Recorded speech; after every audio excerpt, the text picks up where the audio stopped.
இன்றைக்கு ஒரே தூக்கம் நட்டு கொண்டிருக்காரு. ஒன்று சேருங்கள், ஒன்று சேருங்கள், ஒன்று சேருங்கள். நான் சொல்லிட்டேன், நான் சொல்றது கேளுங்க. நான் சொல்லிட்டேன், எனக்கு எந்த ஒரு நிபந்தனையும் கிடையாது. அம்மா எனக்கு வந்து 3 முறை முதலமைச்சர் கொடுத்துட்டாங்க. 12 வருஷம் பொருளாதார கட்சியில இருக்கேன். நான் பொருளாதார பதவி இருக்கும் போது 2 கோடி ரூபாய் பற்றாக்குறை. நான் வெளியே வரும்போது 256 கோடி ரூபாய் வைப்பு நிதியாக வைத்து விட்டு வந்தேன். என்னை அம்மா எந்த நிலையில வச்சிருந்தாங்க உங்களுக்கு தான் தெரியும்.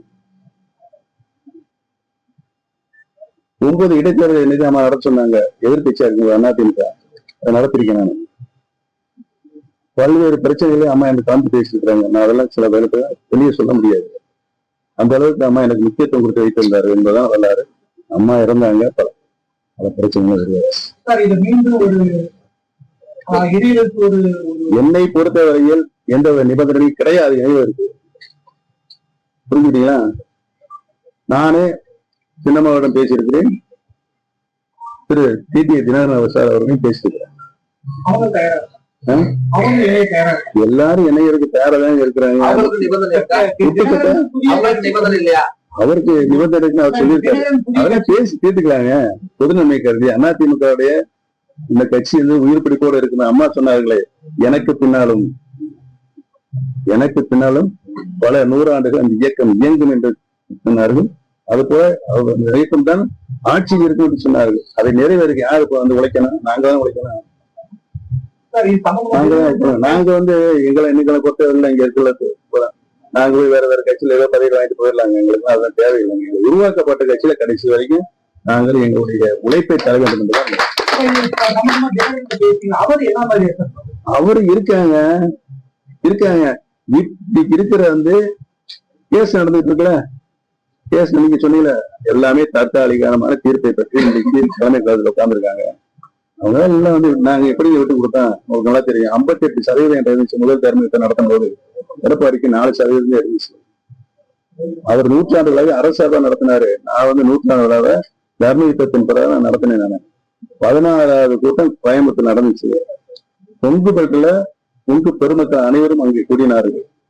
காலையில 5:30 மணிக்கெல்லாம் என்னை தெரியா யாரு தங்கமணி வேலுமணி எங்க பாப்பா வீட்டுக்கு மழை வீட்டுக்கு வந்துட்டாங்க. அநேக கட்சி எனக்கு ஒன்றும் பிரச்சனை இல்லைன்னு நான் என்ன சொன்னேன், நான் ரைட்டு உடனே முடியாது நடந்துச்சு. எவ்வளவு விட்டு கொடுத்தேன் நான். கட்சி நீங்க பாத்துக்கீங்க, ஆட்சி எடப்பாடி பாத்துக்கோங்க, ரைட் ஓகே. அவர் இப்ப முதலமைச்சர் இருக்காரு, எழுந்து போட்டேன். என்ன காலையில இணையும் போது நைட்டு 1 மணிக்கு சொல்றாங்க. 1 மணிக்கு ஒருங்கிணைப்பாளர் இணை ஒருங்கிணைப்பாளர் 2 பதவி உருவாக்க பண்ணோம். 2 பேரும் கையெழுத்து பண்ண ஒரு உத்தரவு. காலையில இணையருக்கு முடிவு வந்த போனால் நைட்டு 1 மணிக்கு.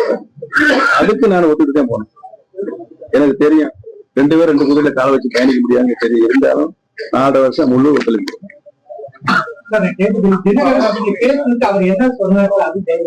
அவருக்கு மனப்பூர்வமாக கட்சி இணைய வேண்டும் என்றுதான் சொல்லிட்டார்.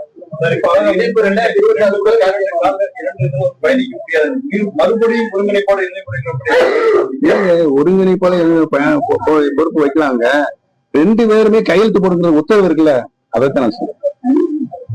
அது எத்தனையோ உத்தரவுகள் வந்து நான் கையெழுத்து போட்டு அனுப்பிச்சிருக்கீங்க, நடைமுறைக்கு வரலைங்க. நான் இன்னைக்கே சொல்றேன். வரும் 2026 சட்டமன்ற தேர்தலில் வந்து ஒன்றிணைந்த ஒரு அதிமுக எதிர்பார்க்கலாம். என்னை பொறுத்து எதிர்பார்த்தால்தான் அதிமுகவுக்கு வாழ்வு, இல்லை என்றால் அனைவருக்குமே தாழ்வு. பன்னீர்செல்வம் உட்பட சொல்றேன். பெரிய அதிருப்தியில இருக்காங்க, தூக்கோடு போறாங்க. பெரிய தொடர் தேர்தல் வீழ்ச்சிகளால என்னால இருக்காங்க. அது என்னால இருக்கா சொல்லுங்க, என்னால இருக்காங்க சார்.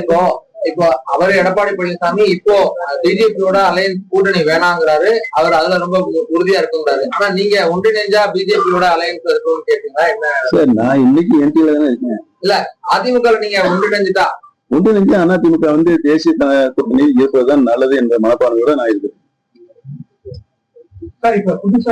இந்தியா கூட்டணி உங்களுக்கு தெரியும். இப்ப என்ன சின்னமனம் இருக்கிறதுன்னு சொல்லி அது உருவாக்கப்பட்ட அண்ணன் நிருபர் பார்த்து கேட்டாங்க, உங்களை மாதிரி இதெல்லாம் கேட்டாங்க. இந்தியா கூட்டணி பத்தி என்ன நினைக்கிறீங்க? நான் என்ன சொன்னேன் சொல்லுங்க. என்ன சொன்னேன்? ஆண்டியல் குடியே எட்டிய மரமாகத்தான் அது முடியும் சொன்னேன். இன்னைக்கு நடந்துட்டு இருக்காது. காங்கிரஸ் கட்சிங்க டெல்லியில ஆளுகின்ற டெல்லியிலேயே என்ன நிலைமையை பாத்தீங்க. இப்போ 27 எந்த பகுதியில எந்த இடத்துல யாருக்காவது தீங்கு செய்யறாங்க? ஒண்ணும் கிடையாது. இவ்வளவு அதாவது உலகத்திலேயே 140 கோடி ஜனத்தொகை பெறப்பட்ட இவ்வளவு மிகப்பெரிய தேசம், பல்வேறு மாநிலங்கள், மொழிவாரி மாநிலங்கள், பல்வேறு மொழிகள் பேசக்கூடிய மக்கள் அனைத்தையும் ஒருங்கிணைந்து ஒரு குடைக்கு கீழே கொண்டு வந்து ஆட்சி செய்கிறார் யாரு? பாரத பிரதமர் நரேந்திர மோடி அவர்கள். இதை நம்ம பாராட்டியதான் உலக நாடுகள் எல்லாருக்கும் இந்த பிரதமரா பாராட்டுகிறார்கள். அவர்கள் எல்லாம் பாராட்டுகின்ற போது நாம் பாராட்ட வேண்டாமா? Correct sir. அவங்க பிஜேபியோட அலையன்ஸ் வந்து உடச்சு புதுசா ஒரு கட்சி உருவாக்கி அது ஆட்சியை பிடிக்கிறாரு. அதே மாதிரி நீங்க சொல்றீங்க கேசியமா தம்பி? பிஜேபி வடமாநில கூட்டணி கட்சியை வந்து கட்சியை உடச்சு புதுசா ஒரு அணியை உருவாக்கி அதன் பேரு ஆட்சியை பிடிக்கிற நிலைமை இருக்கு. இதே நேரமா யார் சொல்றாரு? நீங்க சொல்றீங்களா? அதிமுக வந்து பயப்படாங்க. இதே மாதிரி தமிழகத்தில் அதிமுக உடச்சு புதிய அணியை உருவாக்கி பிஜேபி தலைமையில ஒரு ஆட்சி அமையறதுக்கான முயற்சியை மேற்கொள்ளும். என்ன யாருமே சிந்தனைக்கு ஒவ்வாத கருத்தா இருக்கு. வடமாநில வடமாநிலங்க வேற, நம்ம தமிழ்நாடு வேற.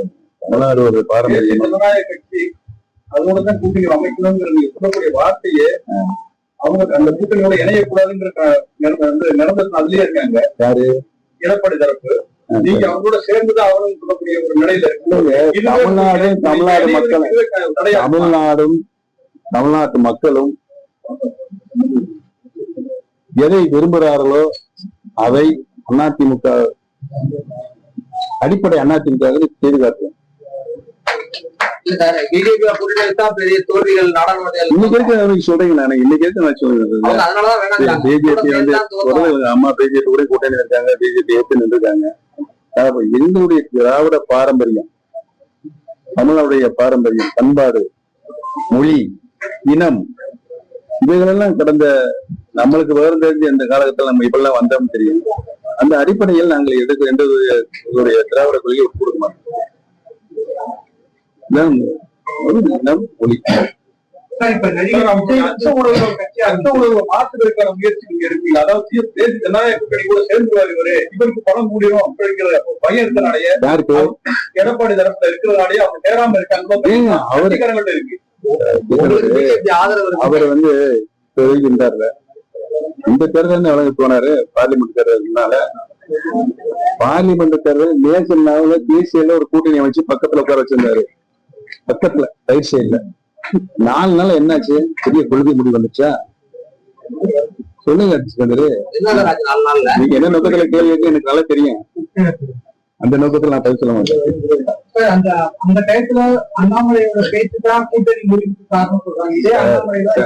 தம்பி நான் சொல்றேன் கேட்டுங்க. அவங்க கட்சியில அவங்க தலைமையில அந்த கட்சியை வளர்க்கறதுக்கு தான் கருத்துக்கள் பரிமாற்றங்கள், கருத்துக்கள், விவாதங்கள் உள்ளடக்கியதாக இருக்கும். அதை தவறுன்னு சொல்வதற்கு நாம யாரு? இல்ல உங்க தலைவர்கள் பேசுறாரு. அண்ணா ஜெயலலிதா அவங்கெல்லாம் பேசுன விமர்சனத்தினாலதான் அவங்க எல்லாம் அவர் அதையே மறுத்திருக்காரு. நான் அந்த நோக்கத்தில் அடிப்படையில் பேசல என்று அவரே திரு அண்ணாமலை அவர்களே மறுத்திருக்காரு.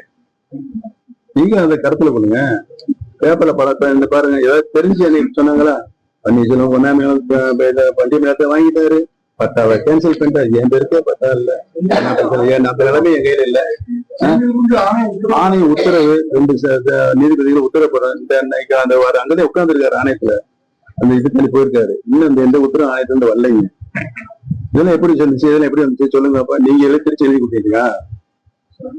ஏன் தம்பி? சிக்கந்தர் சொன்னது மாதிரி நானும் அன்னப்பராசன் ஃப்ரெண்டா? சொல்லுங்க, வேற என்ன சொல்லுங்க. இப்போ அவங்க திரும்பவும் அகைன் அவர் உறுதியா இருக்காரு. எதிர்காலத்தில் நடைபெறுகின்ற அரசியல் நிகழ்வு பற்றி